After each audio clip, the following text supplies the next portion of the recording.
할렐루야. 네, 한 주간 또 잘 보내셨습니까? 또 몇 분들이 또 확진이 되고 또 이렇게 가족 가운데 확진자들이 있으셔서 이렇게 가정에서 예배드리는 분들도 있는데요. 그 가운데 또 하나님의 은혜와 또 은혜가 함께 하시기를 주님으로 축복합니다. 오늘 설교 제목을 보게 되니까 말씀을 사모하여 헐떡이는 사람, 말씀을 사모하여 헐떡이는 사람이라는 제목입니다. 설교 제목 속에서 헐떡인다라는 이 말은 거칠게 숨을 쉰다는 그런 의미를 내포하고 있습니다. 사람들이 호흡을 하지 못하면 숨이 차서 헐떡이는 경우들이 있다라는 것입니다.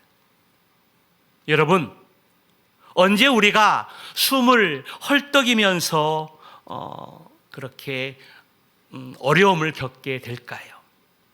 언제 우리가 숨을 헐떡이려는 경우가 있습니까?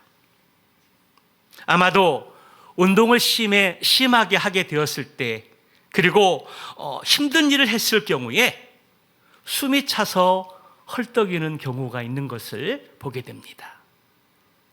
마라톤 선수들이 42.195km를 이렇게 달리고 결승선을 통과했을 때 헐떡거리는 그러한 모습을 우리는 또 볼 수가 있습니다.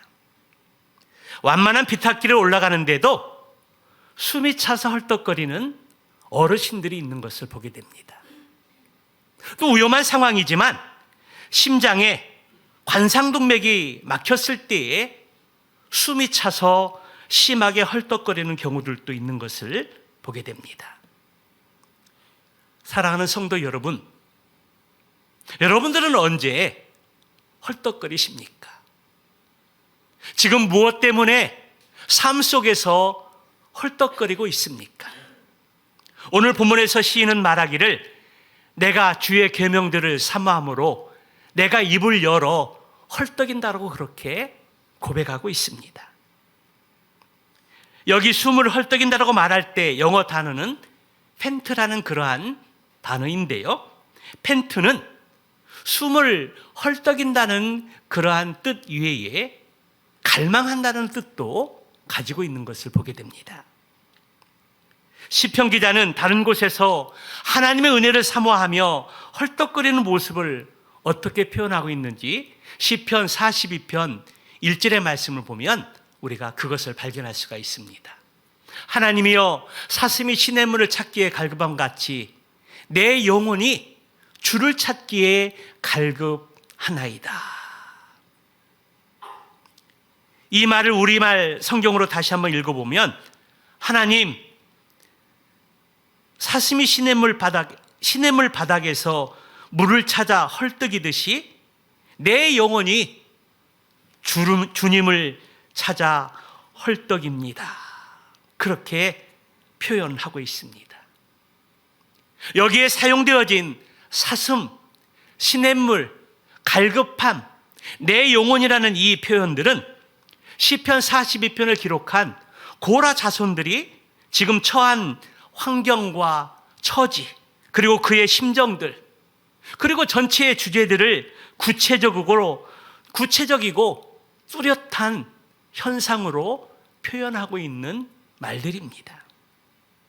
먼저 시냇물을 찾아 헤매이는 사슴들의 모습과 영혼의 갈급함을 토로하는 이 시인의 호소는 지금 그가 어떤 상황에 있는지, 참으로 절박하고 긴급한 상황에 고통스럽 속에서 호소하고 있는 시편 기자의 마음을 우리는 헤아릴 수 있습니다.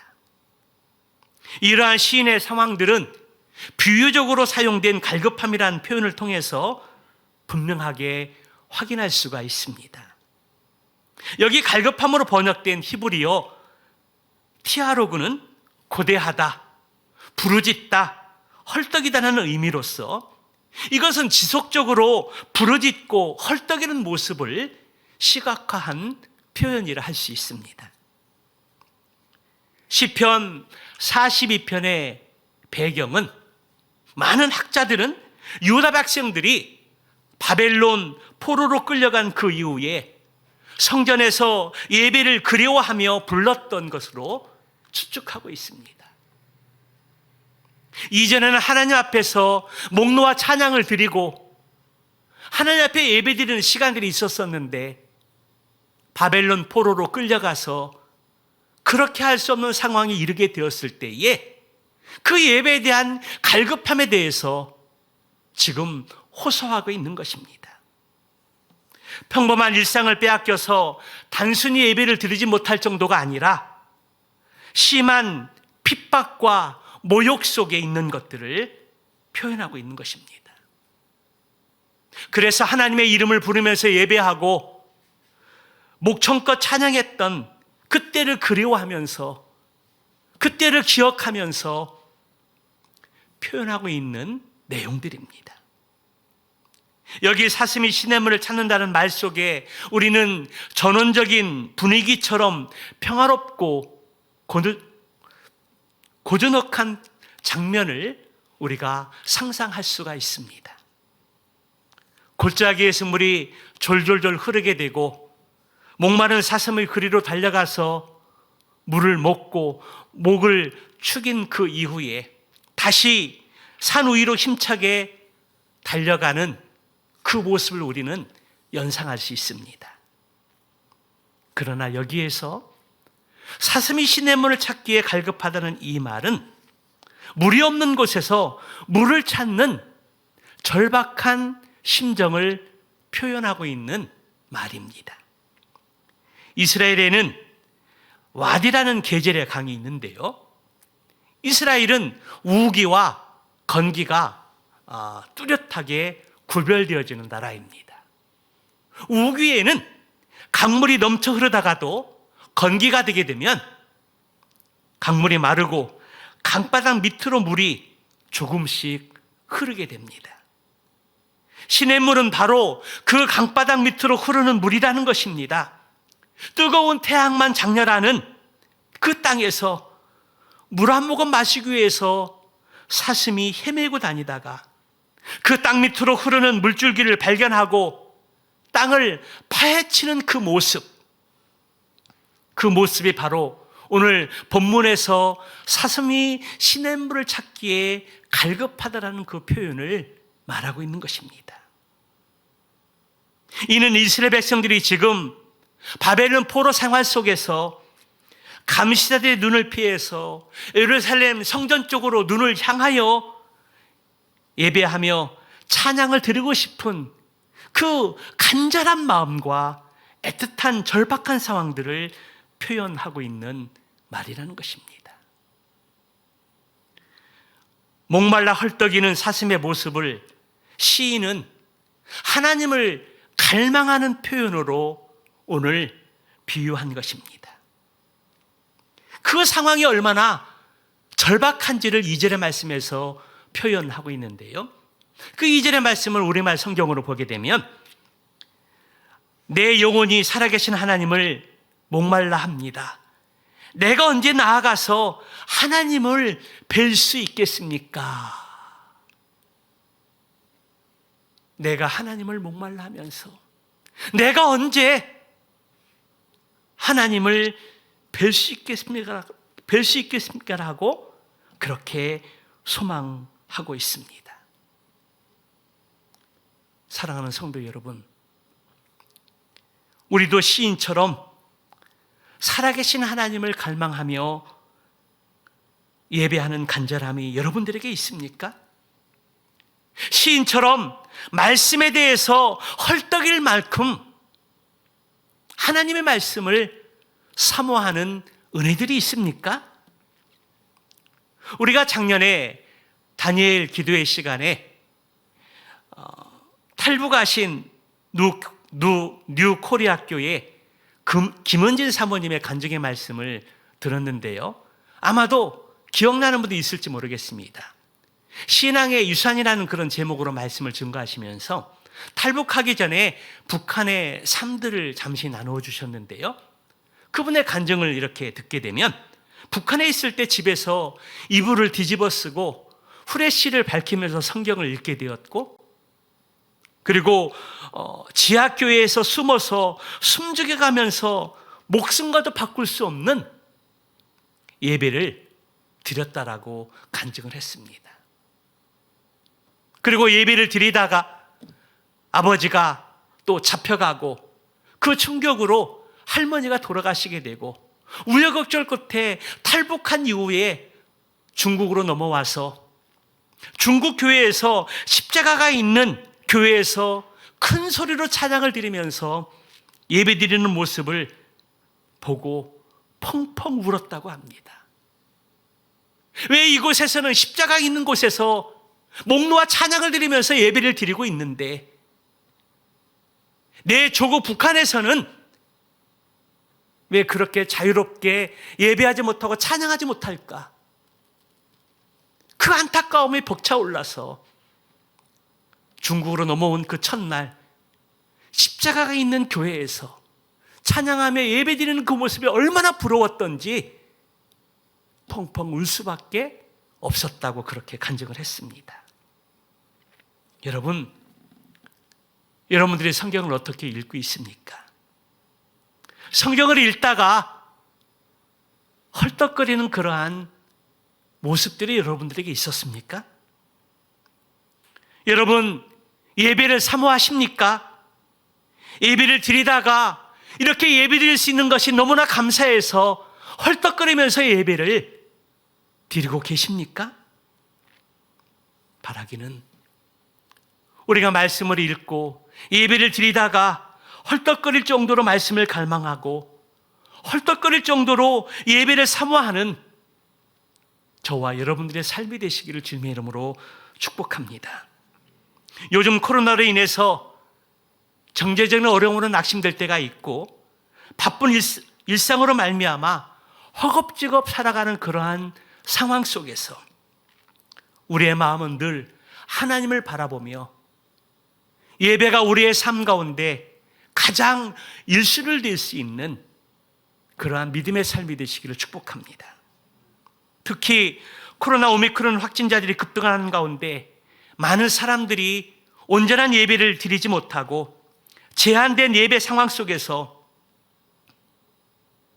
우리가 다시는 예배를 빼앗기지 않겠다라는 그러한 굳은 마음을 가지고 예배를 지켜낼 수 있는 강한 믿음이 있기를 주님의 이름으로 축원합니다. 그러므로 우리가 이렇게 예배당에서 당연히 예배를 드릴 수 있다는 것이 드릴 수 있다라고 생각하고 소중히 여기지 못했던 것들을 우리 하나님 앞에 회개하는 마음이 있었으면 좋겠습니다. 예배를 드릴 수 있을 때 예배를 더 소중하게 여기고 자녀를 또 믿음 위에 굳게 서서 예배를 귀하게 드릴 수 있는 가정들이 되시기를 주님의 이름으로 축복합니다. 오늘 시편 기자는 입을 열고 헐떡거리면서 주님의 계명을 사모한다라고 그렇게 고백하고 있습니다. 시인은 그러한 간절한 마음을 가지고 주님의 이름을 사랑하는 자들에게 비춰주시는 대로 은혜를 베풀어 달라고 그렇게 간구하고 있다라는 것입니다. 더 나아가서 이 타락한 세상 가운데 살아갈 때에 자신을 주의 말씀에 굳게 세워달라고 간구하는 것을 보게 됩니다. 오늘 본문의 133절 말씀 보게 되면은 나의 발걸음을 주의 말씀에 굳게 세우시고 아무 죄악이 나를 주장하지 못하도록 인도하여 주시옵소서. 그렇게 고백하고 있는 것들을 보게 됩니다. 시인은 지금 자신의 발걸음을 떼는 그 한 발자국 한 발자국을 하나님의 말씀 위에 세워달라고 그렇게 기도하고 있는 것입니다. 그러면서 죄악에 자신을 주관하지 못하도록 죄악들이 나의 삶을 흔들지 못하도록 하나님의 말씀 위에 굳건하게 세워달라고 기도하고 있는 것입니다. 여기 주관한다는 이 말은 군림하고 다스리며 지배한다는 그러한 의미를 가지고 있습니다. 다시 말하면 죄가 나를 삼키는 것을 의미한다는 것입니다. 그래서 시인은 자신의 발걸음을 말씀 위에 굳게 세워서 다른 죄악들이 나를 삼키지 못하게 해달라고 간구하고 있는 것입니다. 그래서 우리는 하루를 시작할 때마다 오늘 시편 기자의 고백이 참으로 중요하다는 것입니다.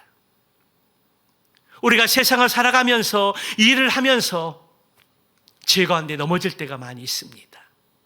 그러나 오늘 시편 기자의 고백처럼 우리의 발걸음마다 하나님 말씀 위에 굳건하게 세워갈 때 세상의 죄악들 우리를 삼키지 못할 것이고 우리를 흔들지 못할 것이고 우리를 넘어뜨리지 못하게 된다라는 것입니다.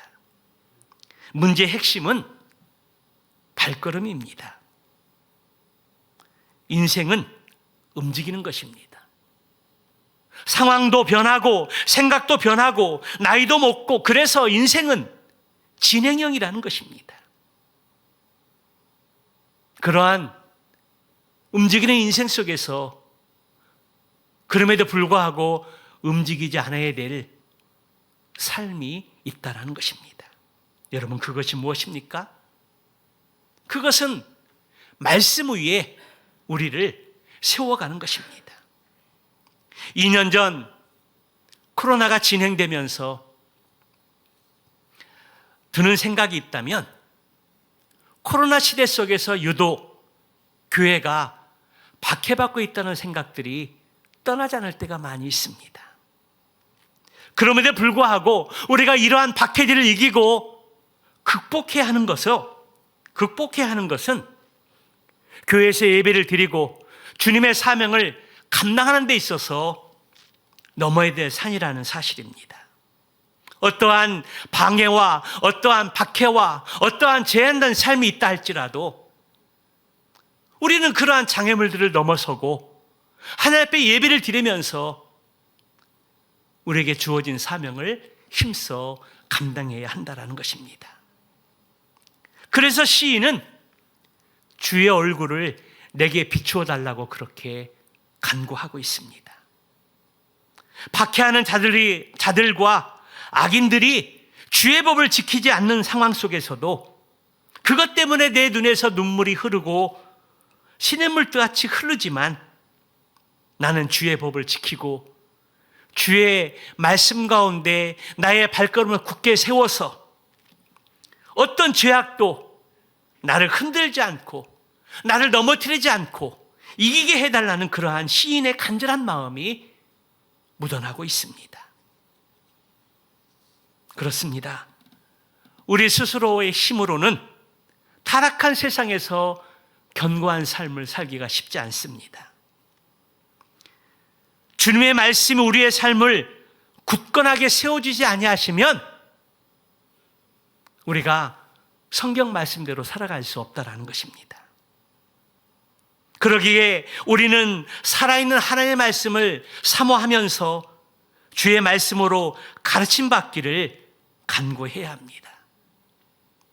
또한 이 타락한 세상 속에서 하나님의 말씀의 도를 굳게 우리의 인생 가운데 세워가야 하는 것입니다. 우리가 시편 119편 9절 11절의 말씀을 보게 되면 청년이 무엇으로 그 행실을 깨끗게 하리이까 주의 말씀만 따름이니이다. 내가 전심으로 주를 찾아 싸우니 주의 계명에서 떠나지 말게 하옵소서.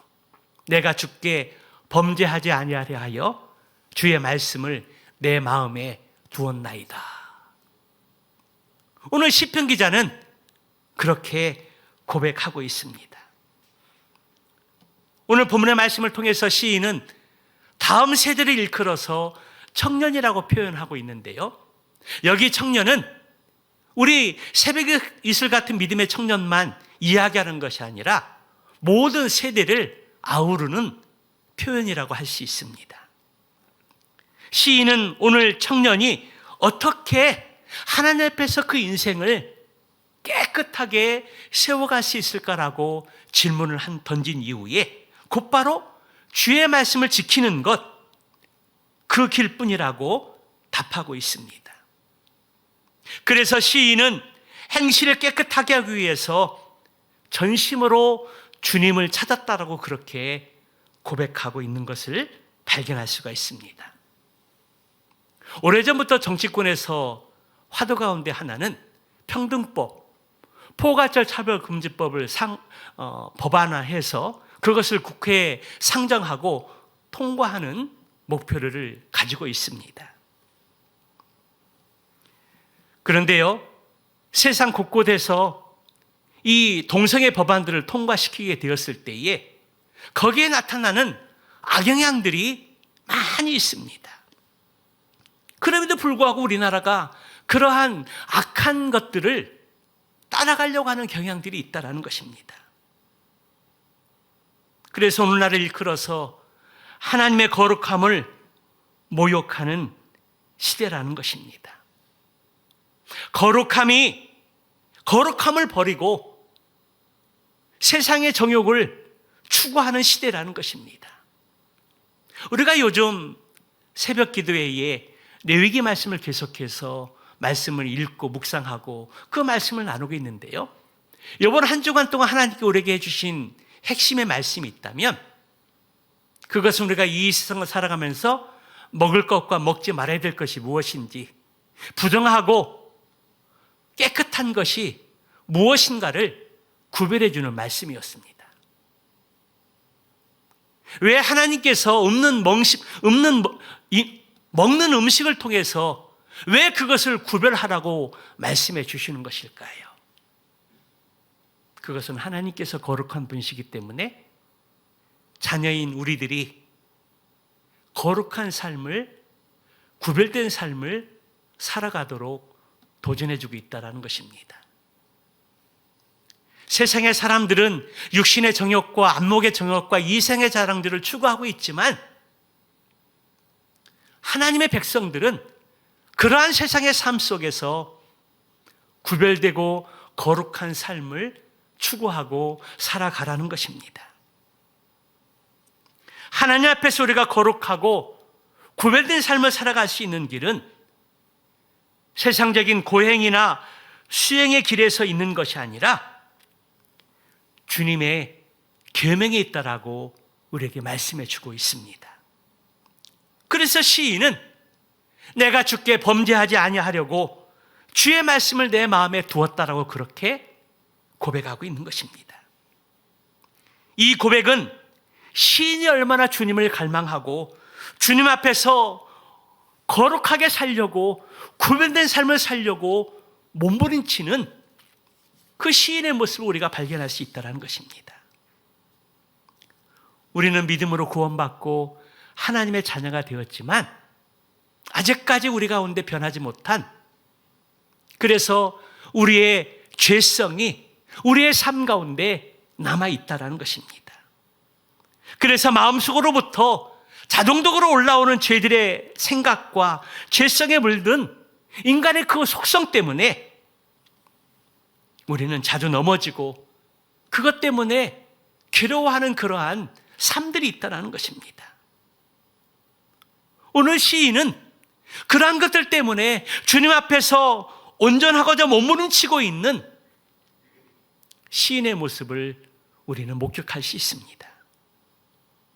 그런 과정에서 그가 찾은 해결책은 무엇입니까? 그것은 바로 주의 말씀을 내 마음 가운데 두는 것입니다.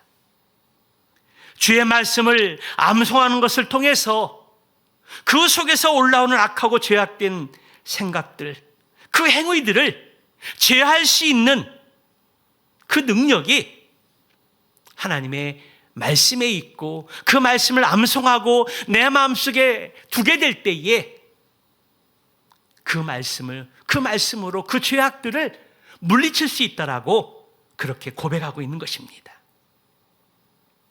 주님의 말씀을 암송하고 그 말씀을 우리의 마음 가운데 새기게 될 때에 우리에게 주어지는 그 유익이 있다라면 죄된 행위와 생각들을 제어할 수 있는 길에 시작이, 출발점이 된다라는 것입니다. 단순히 우리가 암송하는 것으로만 그치는 것이 아니라 그 말씀을 마음에 새겨두고 또 순종을 위해서 몸부림치고 주의 마음을 소유하고자 할 때에 주께 범죄하지 않는 그 길을, 그리고 그 죄된 길을 벗어날 수 있다라고 시편 기자는 그렇게 경험을 통해서 우리에게 간증해주고 있다는 것입니다. 그렇습니다. 본질상 죄인인 우리 인간들은 우리의 스스로의 노력으로 죄성을 극복할 수 없고 의인의 자리에 들어설 수 없습니다. 그러나 주의 말씀 안에 온전히 거하게 될 때 그 행위가 온전한 방향으로는 나아갈 수 있다는 것입니다. 이것도 주님의 도우심이 없이는 불가능합니다. 그러나 죄악이 많은 이 세상의 삶 속에서 죄악의 길로 가지 않고 바른 길로 갈 수 있고, 그리고 하나님의 그 도우심을 통해서 우리가 하나님 말씀 가운데 거할 수 있는 그런 은혜들을 경험할 수 있다는 것입니다. 시인은 그러한 바른 길로 가기 위해서 하나님의 말씀을 내 마음에 두고 그 말씀을 암송하는 길이라고 말씀하고 있습니다. 시인은 하나님의 말씀을 마음에 두고 그 말씀을 암송했을 때 하나님의 인도하심을 경험할 수 있었다라고 우리에게 확신을 가지고 간증하고 있는 것입니다. 유대인들은 이러한 선조들의 가르침을 따라서 하나님의 말씀을 주야로 묵상하고 암송하는 그 일에 전심전력했습니다. 집에 있을 때든지 길을 행할 때든지, 그리고 눈에 보이는 곳곳마다 하나님의 말씀을 붙여놓고 암송하면서 하나님을 사랑하는 삶을 힘써 살았습니다. 그리고 낮은 소리로 읊조리면서 말씀을 암송하고 실천했다라는 것입니다. 그러나 문제는 그들이 모든 말씀의 주체이신 예수 그리스도를 영접하지 않았다는 것입니다. 하나님의 말씀을 읽고 암송하고 그 말씀을 인생의 빛으로 두었지만 우리의 구원자 되신 그 예수 그리스도를 영접하지 않고 그 예수님을 거부했다는 데 문제가 있는 것입니다. 그러나 우리의 삶도 뒤돌아보면 예수 그리스도를 구주로 믿는 우리들조차도 예수님을 의지하지만 말씀에 대해서 철저하게 바로 서 있지 못하는 안타까운 모습들을 발견할 때가 있습니다. 전 세계적으로 경전이 있는 종교 중에 기독교만큼 성경을 소홀히 하는 종교도 없다라는 것입니다. 이슬람 교도들은 구원받기 위해서 하루에 3번씩 기도하고 구제도 많이 하고 금식도 많이 하고 코란을 암송하다시피 다 그 말씀들을 암송하고 마음에 이렇게 두다시피 한다는 것입니다. 그런데 성경을 믿고 예수님의 권위를 인정하는 고백은 하지만 그 말씀을 마음에 두고 암송하는 일에는 우리의 연약함을 가지고 있다는 것입니다. 그래서 시인은 그러한 신앙 사조에 대해서 경종을 울리고 있습니다. 오늘날 IT 시대가 활성화된 이 시대 속에서 스마트폰을 열기만 하면 성경의 말씀을 대할 수 있고 읽을 수 있습니다. 그러나 그 말씀을 암송하고자 낮은 소리로 읊조리면서 웅얼거리면서 말씀을 암송하는 모습을 발견하기가 쉽지 않다라는 것입니다. 오늘 약물이 그 교환 속에 우리가 암송하고 있는 말씀을 한 가지 이렇게 외운 것을 이야기해 보자라는 그러한 문제가 있는데요. 여러분들이 암송하고 있는 말씀들이 무엇입니까? 여러분들이 가정에서 한번 점검해보고 체크해 보십시오. 어떤 말씀들을 암송하고 있는지. 많은 사람들이 암송하지 않고 있다는 것입니다. 하나님의 말씀을 마음에 들은 것들을 실천하고 있지 못하고 있다는 것입니다. 그러기에 오늘 시편 기자는 주의 말씀을 암송하고 그 말씀을 내 마음에 새기는 것이 너무나 중요하다고 우리에게 말씀해 주고 있습니다. 더 나아가서 단순히 암송하는 것으로만 끝나지 않고 그 암송한 말씀을 우리의 삶 가운데 묵상하면서 그 말씀에 담겨진 주님의 마음을 하나님의 성전이 우리의 마음속에 새겨야 한다는 것을 말씀합니다. 그리고 그 말씀을 마음에 새기고 그 말씀을 암송하게 될 때에 우리 삶 가운데 불청객처럼 찾아오는 그 죄악들을 물리칠 수 있고 하나님의 말씀으로 그 죄악들을 대적해서 승리할 수 있는 그 비결이 하나님 말씀의 암송에 있다는 것입니다. 그 역할이 바로 성령의 사역인데요. 요한복음 14장 26절 말씀이 바로 그것입니다. 보혜사 곧 아버지께서 내 이름으로 보내실 성령, 그가 너에게 모든 것을 가르치시고 내가 너에게 말한 모든 것을 생각나게 하시리라. 아멘. 그렇습니다. 우리가 하나님의 말씀을 암송하고 있고 우리의 마음 가운데 새겨두게 되면 그 말씀이 가장 시기적절하게 그 원하는 타이밍에 성령께서 가르친 것들을, 암송한 것들을 생각나게 해주셔서 죄 가운데 넘어지지 않게 하시고 죄의 유혹으로부터 우리를 승리하게 이끌어 가신다는 것입니다.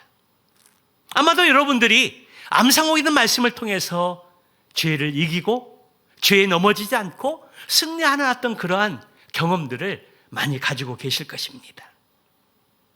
그래서 오늘 본문에서 시인은 내가 주의 계명들을 사모함으로 내 입을 열고 헐떡였다고 그렇게 말씀하면서 내 영혼이 하나님을 살아계심을 목말라 합니다.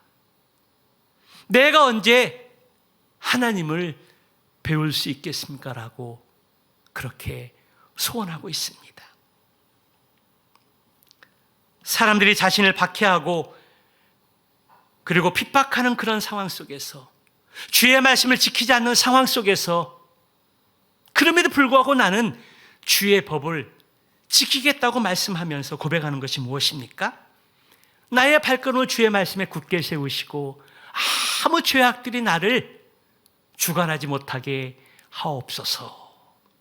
그렇게 하나님 앞에 간절히 기도하고 있는 것을 보게 됩니다. 사랑하는 성도 여러분, 요즘 무엇 때문에 헐떡이며 갈망하고 계십니까?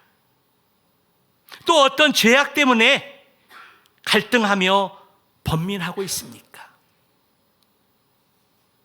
어떤 사람들은 경제적인 문제로 헐떡이는 것들을 볼 수가 있습니다. 어떤 사람들은 관계적인 문제 때문에 헐떡이는 모습을 볼 수가 있습니다. 어떤 사람들은 건강의 문제 때문에 헐떡이는 사람들을 볼 수가 있습니다. 어떤 사람들은 믿음으로 구원받았지만 아직도 마음속에 남아있는 죄성으로 인해서 온전히 자신이 변하지 못한 것들을 보면서 안타까워하며 번민한 모습들을 볼 수가 있습니다. 우리 인생에서 헐떡이고 갈등하며 번민한 것 무엇이든지 간에 그 해결책은 하나님의 말씀 안에 있다라고 그렇게 그 해결책을 우리에게 제시해 주고 있습니다. 그 해결책은 바로 주의 말씀을 간절히 사모하는 것입니다. 그리고 우리의 발걸음을 하나님의 말씀 위에 굳게 세우는 것입니다. 그러한 삶들이 처음에는 결코 쉽지는 않을 것입니다. 그러나 말씀을 듣고 읽고 묵상하는 가운데 우리의 시선을 하나님께 맞추고 오늘 본문의 말씀을 통해서 그리고 시편 42편의 말씀을 통해서 시냇물이 사슴이 시냇물을 찾기에 갈급함 같이 우리의 영혼도 주의 말씀을 바라고 원하고 기도하면 성령님께서 반드시 우리를 도와주실 줄 믿습니다. 그러므로 오늘 시인의 고백처럼 내가 주의 계명들을 사모함으로 내가 입을 열어 헐떡이느라고 고백하면서 나의 발걸음을 주의 말씀에 굳게 세우시고 아무 죄악이 나를 주관하지 못하게 하옵소서. 이러한 간절한 기도 가운데 믿음의 삶을 살아갈 때에 하나님께서 우리를 도와주시고 우리를 승리케 하시는 그 놀라운 은혜들을 또 경험하면서 간증할 수 있는 한 주간의 여러분의 삶과 저의 삶이 되시기를 주님의 이름으로 축복합니다. 기도하시겠습니다.